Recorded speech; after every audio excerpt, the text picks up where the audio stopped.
If you are a forex trader, you are a beginner, you want to get started into the forex trading, then listen to this. Do you really know what is the biggest threat into the forex market? It's not the trading strategy, it's not the fundamental analysis, it's not the risk management. The biggest threat in the forex market but just be you.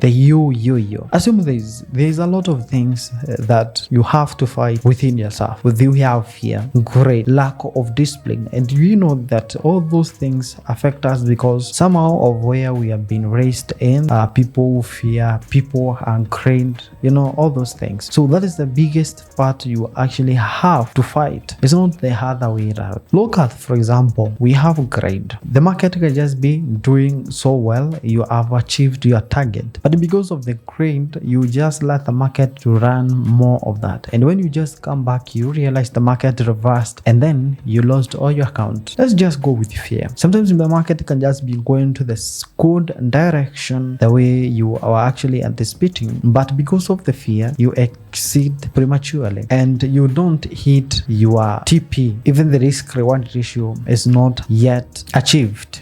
So at the end of the day, you end up making a lot of losses, and that is the biggest thing that you have to fight yourself. How do you come out of these things? Is to make sure that you put a good plan and make sure that you always try to stick to that plan. Always practice to stick on that plan. After learning all those things, create a plan and always learn to stick to that plan. It's going to help you so much as a trader. Thank me later. Follow me on all social media platforms at didnt Forex.